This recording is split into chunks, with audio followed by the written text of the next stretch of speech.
Sonny was such a beloved character, they didn't want Sonny to die at the studio. And I said, Sonny has to die.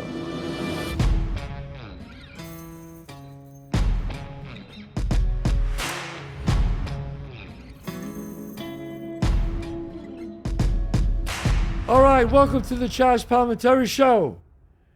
Yep, it's just me today again.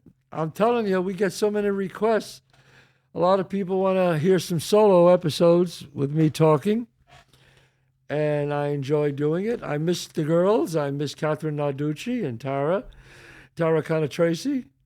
And Tara's blowing up big. She's all over the place, Tara. She's in L.A. doing all the big comedy shows there, Florida. She's rocking the house. Kathrine is off doing movies. Her movie's coming out soon with Robert De Niro. So the girls are busy right now, so it's just me.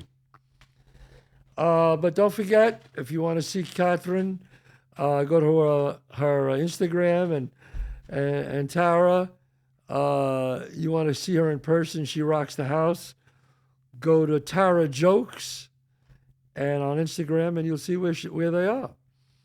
So, what should we say? Oh, yeah, don't forget also to go see my one-man show, ChazzPalminteri.net. And I'm appearing doing the national tour all over the United States. John, where am I next? September 27th, you're going to be in New Buffalo, Michigan at the Silver Creek Four Winds Casino. September 28th, you're going to be in Detroit, Michigan at the Fisher Theater. October 2nd, you're going to be in Indianapolis at the Murat Theater. October 4th, you're going to be in Warren, Ohio at the Packard Theater. Yes, come and see the one-man show that started it all. Don't forget my cigars voted cigar enthusiast. Go to the magazine. I'm on the cover there. It was voted in the top 10 cigars of the year, number 8. Okay, look it up on Google. You'll see. If you don't believe me, you can go to, what's the website, John? lcgcigars.com. lcgcigars.com. And also my wine with the great cigar maker and wine guy, Paul DeSilvio from the Bronx.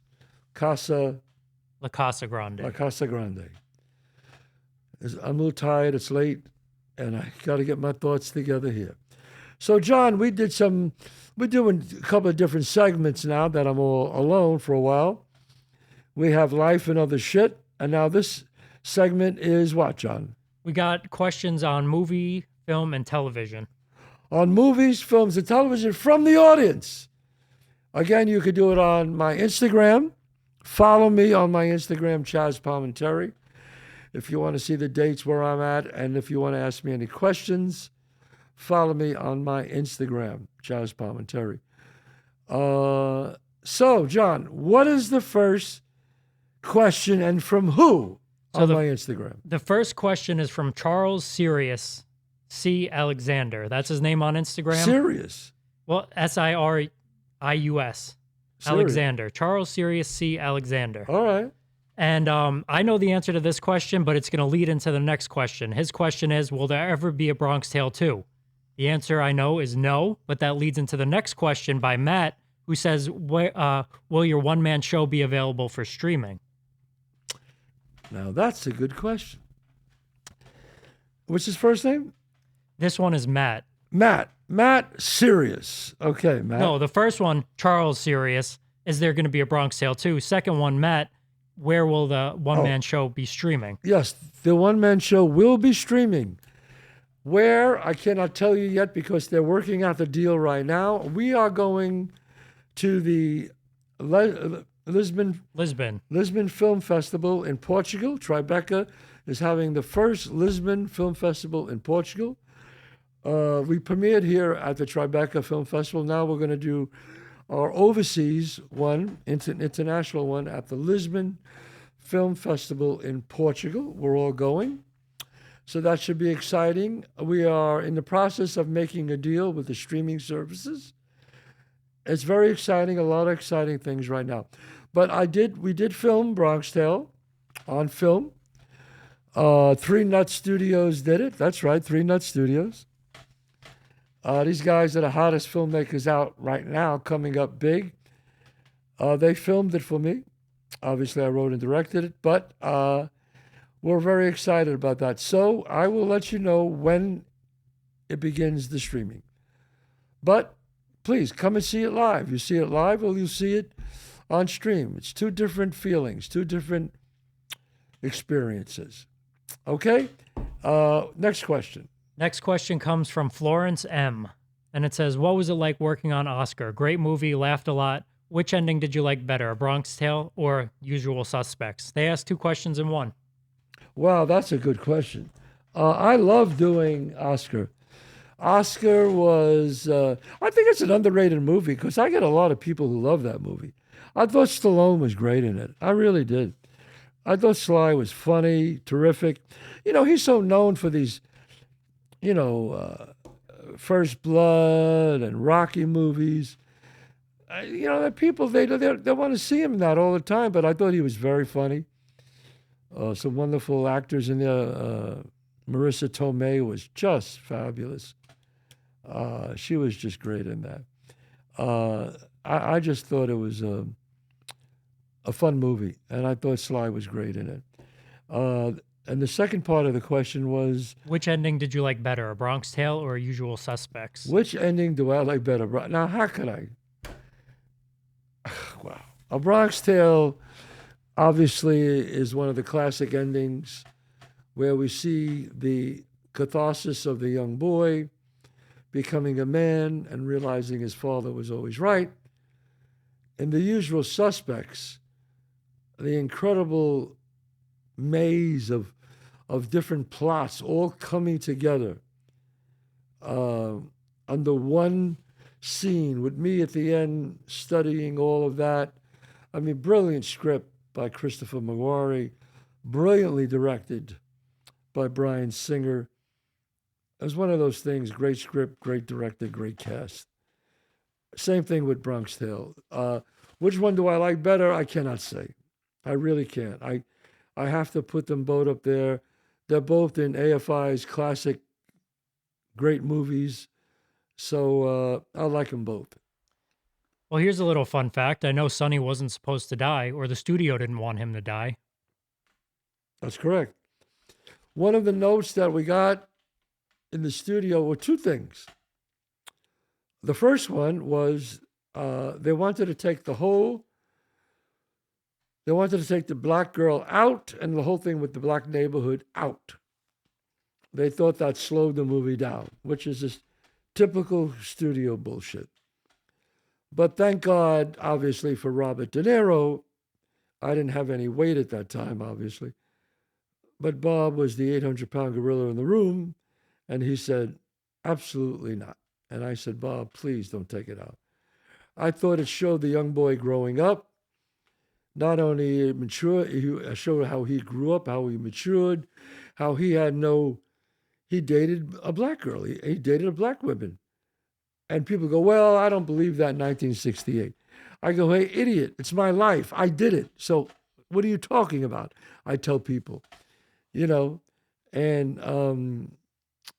so I'm glad we didn't take that out because that's a great aspect of the movie.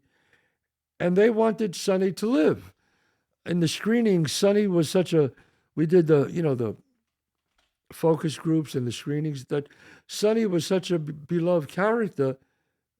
They didn't want Sonny to die, the studio. And I said, Sonny has to die.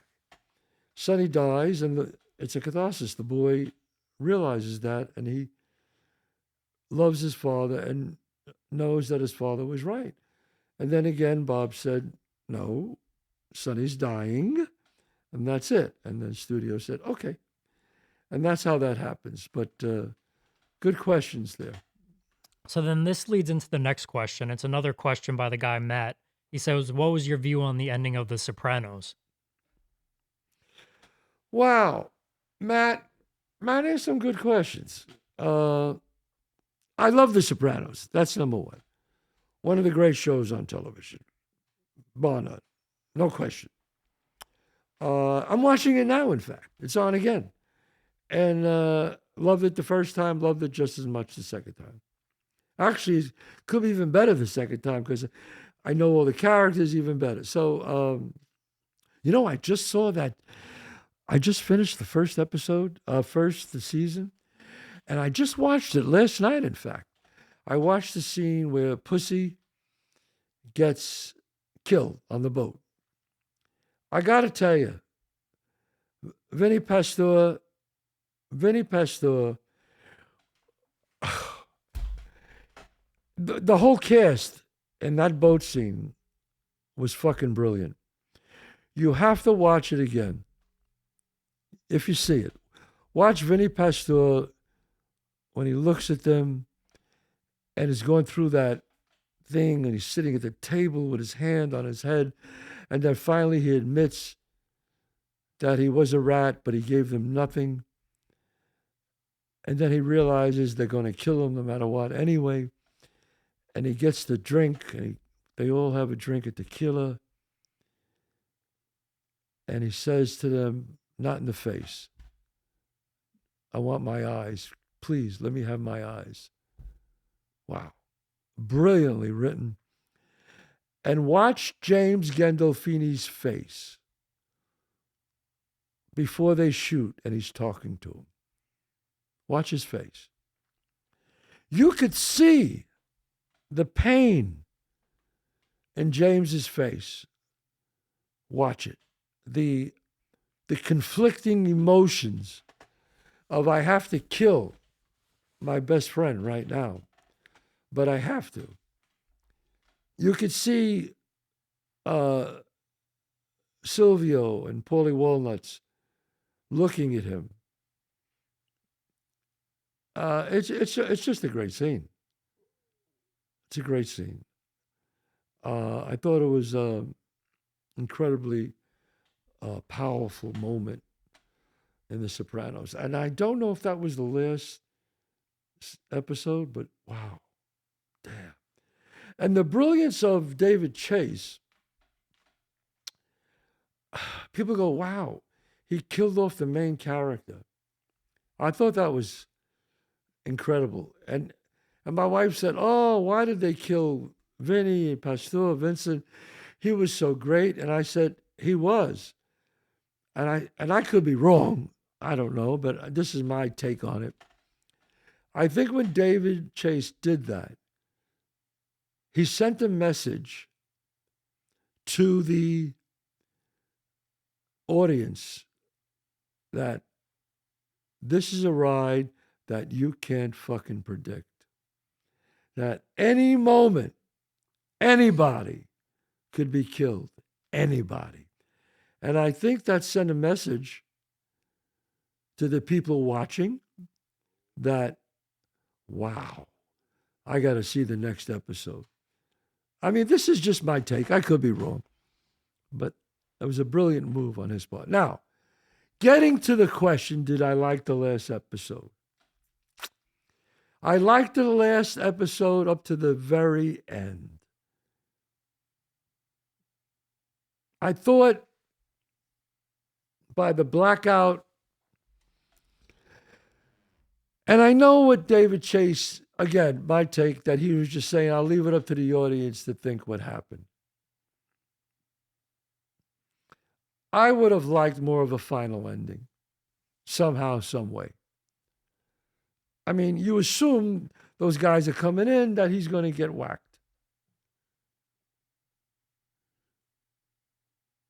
I would have liked to seen the actual killing of Tony.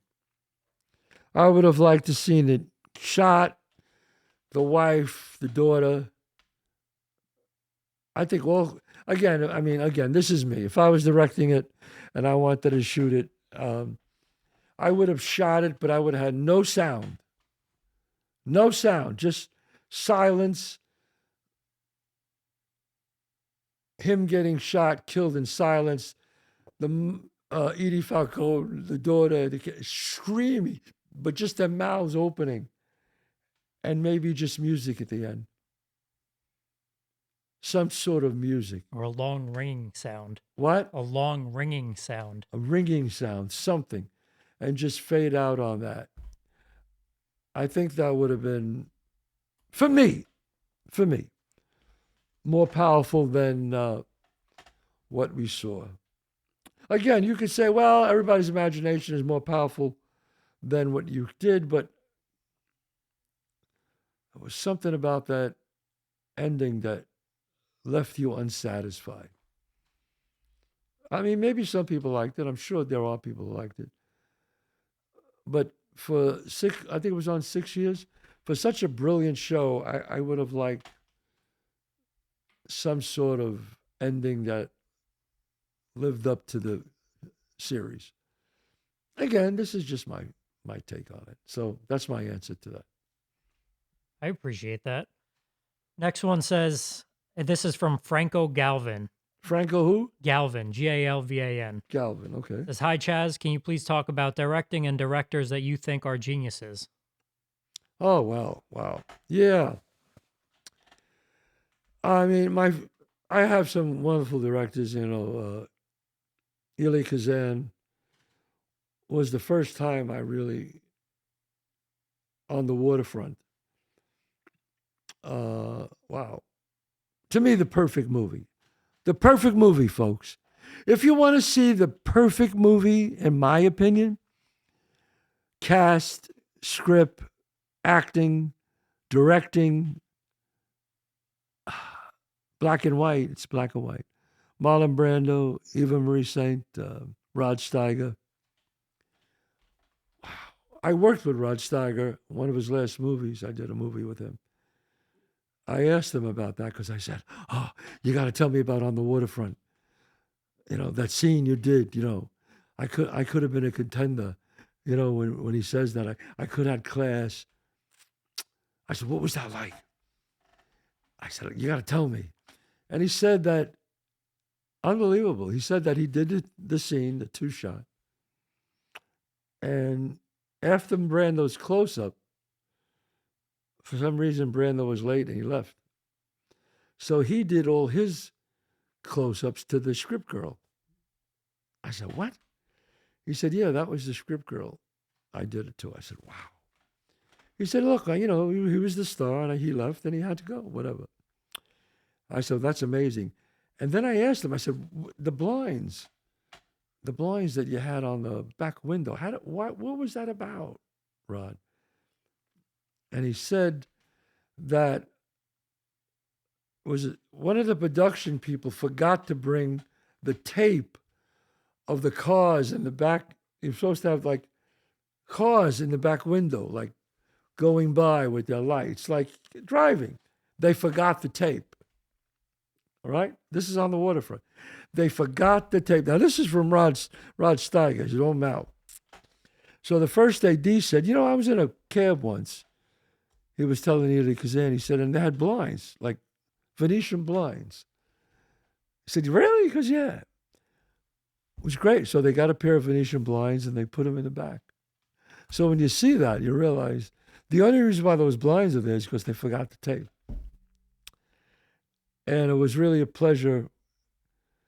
When you work with people like that, I worked with Rod Steiger and to hear stories, and I worked with Kirk Douglas. An Oscar, and you just want to go, oh, come on, tell me stories about Spartacus, tell me stories about I Am Spartacus, tell me stories about all these movies, and they're great people, but they they're working, they don't want to hear it. But I was like a 5-year-old, I was a young actor, and I just wanted to know things, when I sat down with Billy Wilder. Billy Wilder, man. The Apartment. Some Like It Hot. Come on, folks. I said, yeah. Well, was this in the script or was this improvised? Was this?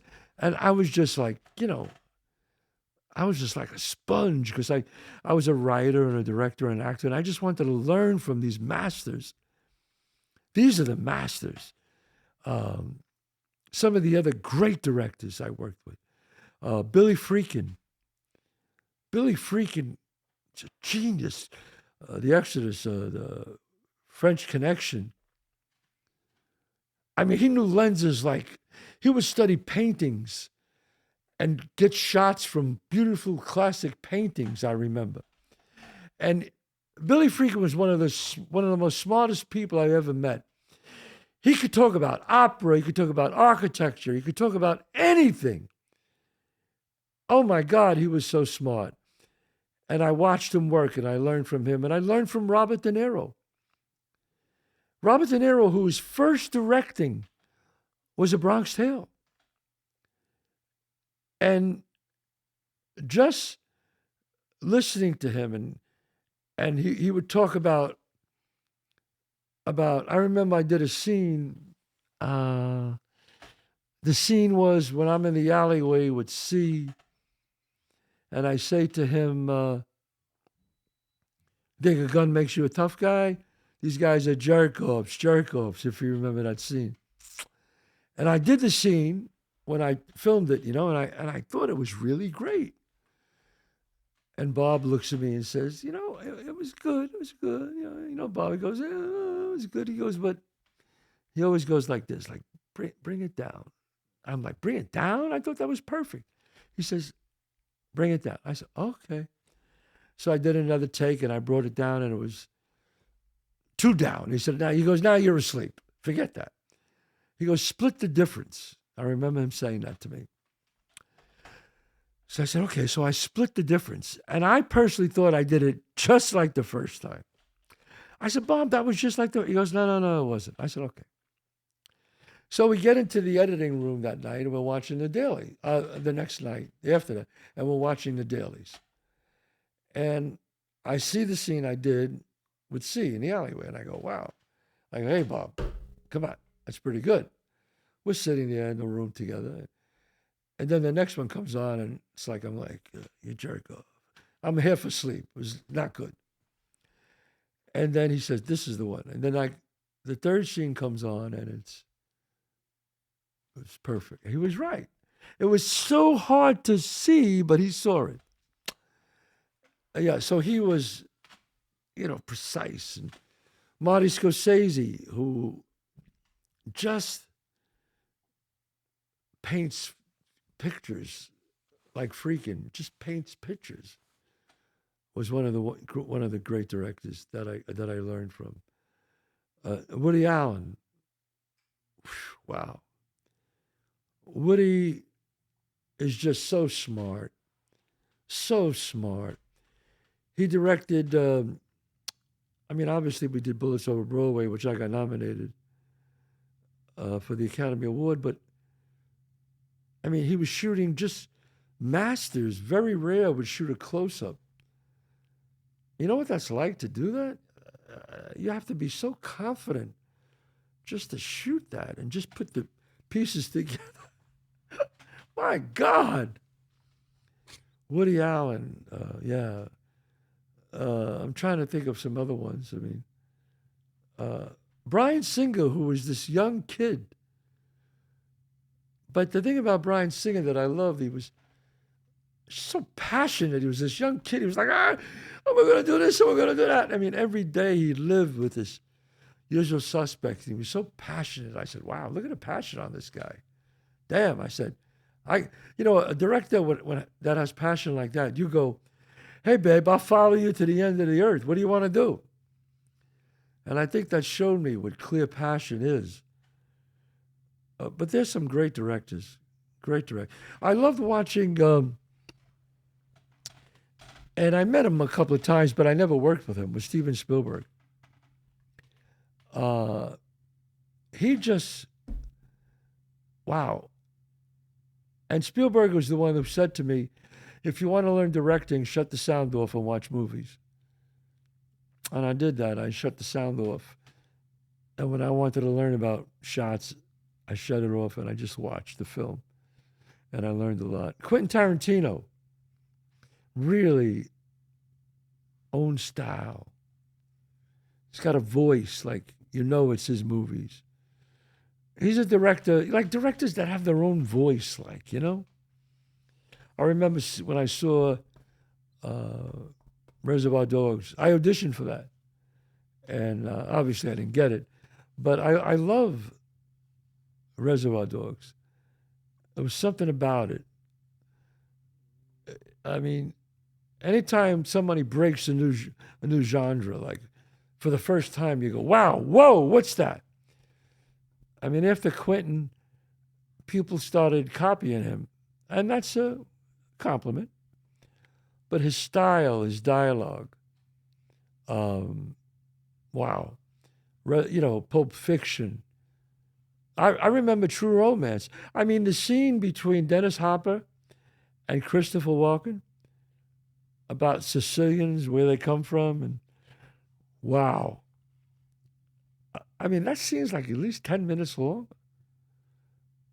I think it's one of the greatest scenes I've ever seen. I mean that sincerely, folks. The scene was so great that I go, of everything in the movie, I remember that scene. That's how great it was. And Quentin didn't direct it. I don't know. Tony Scott did, but Quentin wrote it, and that scene is so brilliant.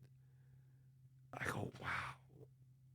No one would have wrote that scene before him like that. No one. People would have said it's too long. It's too this, and God bless Tony Scott, who said no. We, do the whole thing. Chris Walken, Dennis Hopper. Watch that scene. One of the great scenes in cinema, in the history of cinema, I believe. Inglourious Bastards, I love. I mean, Quentin makes some great movies, man. Really. Some really great movies. Wow. I'm trying to think anyone else that I can come up with. I'm sure that I forgot some of them, but there's some really brilliant directors. Brilliant directors. All right, you ready for the next one? Yeah. All right, this is a question about A Bronx Tale that I don't think I've ever heard before. And this comes from, I wonder if you have. It comes from Bill Laurie, Laurie. Bill Laurie on Instagram. Like I said, you got a question, follow me on Instagram, ask me a question. So this one says, Mr. Palminteri, did you actually drive the Coupe DeVille in reverse from Sonny's house to the bar Chez Bippy, or was that movie magic? No, I actually drove the car in reverse. Now, those guys, if they were like a half a block up, they would never go around the corner. They would just back up the whole half a block or even a block sometimes. When I told Bob the story about the wise guys in the neighborhood, because they were the kings, so they didn't feel like going, they would go down one-way streets. They didn't give a shit. It was our neighborhood. But they would back up a lot. So when I back up out of the house, Bob said, no, back up the whole way. Down the block, make a left, keep going. And I started laughing. And that was Bob De Niro's idea to do that. And a lot of people, now I am such a bad backer-upper. I just have, I don't know, I have dyslexia left and right. So I was so bad the first couple of times that someone had to get a broom, a high broom, and hold the broom and back up. And I would just follow the broom handle. That's how bad I was. But I finally did it, and that's a very memorable scene. All right, we have time for one more, and we can make this one quick. This one says, this is from Justin S. It says, that kid that played Young C, was that Kathrine's real son? Who played Young C? That's an interesting story. Kathrine brought her young son to audition for the part of C, and he was good. But obviously, Francis Capra was just off the charts. And while she was there, she saw that these women were online, and she said, what are they here for? And they said, for Robert De Niro's wife. And then she said, can I audition? They said, well, are you an actress? She said, well, yeah, I just started. And she auditioned, and she ended up beating out everybody. Imagine that. She was there for her son, and she came in, and we kept seeing her, and nobody was better than her. She was just made for that role. She was absolutely perfect. It was her. Bob loved her, I loved her, and she got the part. She must have beat out, I don't know, 200 women, maybe. 300, I don't know. And she got the part in, obviously, this glorious career. But that was Francis Capra, who was this young kid who was so damn confident. When he walked in, he goes, "Hey, Chazz, hey, Bob." That's what he said to us. Bob said, "Well, you want to..." Well, I read Bob's line so Bob could watch. And Bob said to him, "Well, you want to read the script?" He goes, Nah, I got it. That's what he says to us. Memorized the whole thing. He goes, "You want me to cry or not to cry?" Bob says, "Well, do whatever you want." He does the scene like you saw in the movie. I'm serious. Kid was a killer. Obviously, he gets the part. And as they say with Francis Capra, the rest is history. So, that was our segment today about film and show business. I like doing these little, things about film and listen, you got questions, Chazz Palminteri, Instagram, ask your question. We'll shout out your name and follow me. And I love answering these things. It's becoming a great thing. The girls will be back soon. Tara Tracy, she's ripping it up in LA, Florida. Kathrine Narducci, she's making movies. So I am here. Oh, I should tell you, I've been doing Godfather of Harlem this year. I'll be back next year for Godfather of Harlem. And I'm having a ball doing that.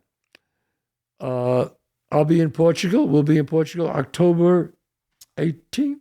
I have to look at the dates. I'm not 100% sure. I think it's October 18th, if I'm not mistaken. Well, we'll be there for the Tribeca Film Festival in Portugal. Lisbon, Portugal. 17th through the 19th. 17th through the 19th. Don't forget, come and see my one-man show, ChazzPalminteri.net. And you could see it. Go to ChazzPalminteri.net. John will put up the website, the cigars, the wine. God bless you, and see you next week.